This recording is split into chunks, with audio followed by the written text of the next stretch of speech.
So ಇನ್ನೊಂದು ಕಡೆಗೆ ಕಾರವಾರದಲ್ಲಿ ಆದಂತಹ ಅವಘಡ ಏನಿತ್ತು, ಸೇತುವೆ ಕುಸಿದು ಬಿದ್ದಿತ್ತು, ಲಾರಿ ಕೂಡ ಅದರಲ್ಲಿ ಬಿದ್ದಿತ್ತು. ಚಾಲಕರನ್ನ ಬಚಾವ್ ಮಾಡಿದ್ರು, ಲಾರಿಯನ್ನ ಮಾತ್ರ ಎತ್ತಿರಲಿಲ್ಲ. ಅವರ ಓನರು ನಾನು ಆತ್ಮಹತ್ಯೆ ಮಾಡ್ಕೊಳ್ತೀನಿ ಅಂತ ಹೋಗಿದ್ರು.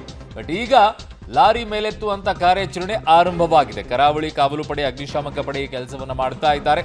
ಸ್ಥಳೀಯ ಮೀನುಗಾರರಿಂದಲೂ ಕೂಡ ಲಾರಿ ಮೇಲೆತ್ತುವ ಕಾರ್ಯದಲ್ಲಿ ಅವರು ಕೂಡ ಸಹಾಯವನ್ನ ಮಾಡ್ತಾ ಇದ್ದಾರೆ.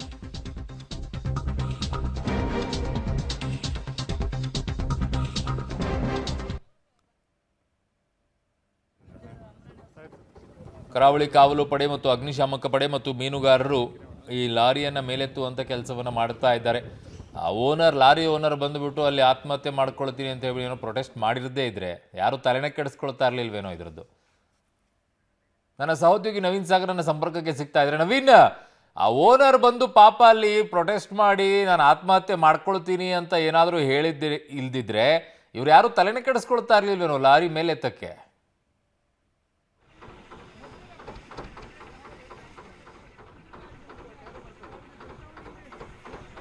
ಖಂಡಿತವಾಗಿ, ಯಾಕೆಂತಂದರೆ ಆತ ಬಿಗಿ ಪಟ್ಟನ್ನು ಹಿಡಿದೇ ಇದ್ದಿದ್ರೆ ಇವತ್ತು ಲಾರಿಯನ್ನು 8 ದಿನದ ನಂತರವೂ ಕೂಡ ಒಂದು ಕಾರ್ಯಾಚರಣೆ ಮಾಡ್ತಾ ಇರಲಿಲ್ಲ, ಹಾಗೆಯೇ ಬಿಡ್ತಾ ಇದ್ರು. ಯಾಕೆಂದರೆ ನದಿ ನೀರು ಕಮ್ಮಿ ಆಗಲಿ ಅಂತೇಳಿ ಕೇರ್ಲೆಸ್ ಮಾಡ್ತಾಯಿದ್ರು. ನೀವು ನೋಡ್ಬೋದು ಈಗ ಈ ಭಾಗದಲ್ಲಿ ಈಗ ಕಾರ್ಯಾಚರಣೆ ಪ್ರಾರಂಭವಾಗಿರುವಂಥದ್ದು. ಈಗಾಗಲೇ ಕಾಳಿ ನದಿಯ ಮಧ್ಯಭಾಗದಲ್ಲಿ ಏನು ಸೇತುವೆ ಕುಸಿದು ಹೋಗಿದೆ, ಆ ಕುಸಿದ ಭಾಗದಲ್ಲಿ ಈಗ ಲಾರಿ ನಿಮಗೆ ನೋಡ್ಬೋದು ಕಾಣ್ತಾ ಇರುವಂಥದ್ದು.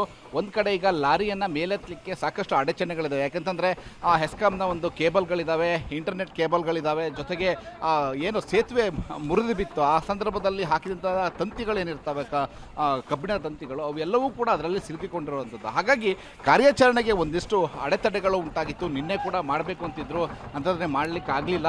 ನೀವು ನೋಡ್ಬೋದು ಈಗ ಈಶ್ವರ್ ಮಲ್ಪೆ ಅವರು ಒಳಗೆ ನೀರಲ್ಲಿ ಮುಳುಗಿ ಅಲ್ಲಿ ಒಂದು ಕಡೆ ರೋಪನ್ನ ಹಾಕಿ ಬೋಟಿಗೆ ಕಟ್ಟಿದ್ದಾರೆ. ಸುಮಾರು ಒಂದು 50 ಜನರ ತಂಡ ಕಾರ್ಯಾಚರಣೆಯನ್ನ ಮಾಡ್ತಾ ಇರುವಂತದ್ದು.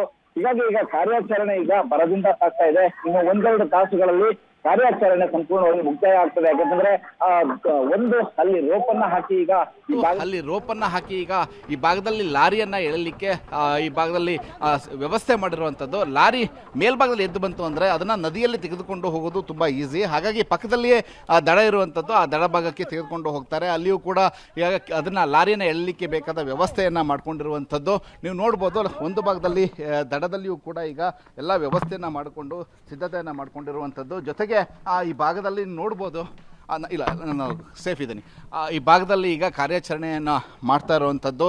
ಸುಮಾರು 50 ಜನರ ತಂಡ ಇವತ್ತು ಕಾರ್ಯಾಚರಣೆಯಲ್ಲಿ ಭಾಗಿಯಾಗ್ತಾ ಇದೆ.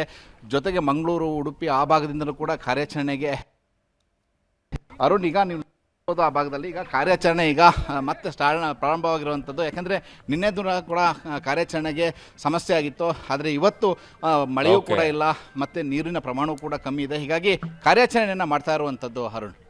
ಓಕೆ ನವೀನ್, ನಿಮ್ಮೆಲ್ಲ ಮಾಹಿತಿಗೆ ಧನ್ಯವಾದಗಳು.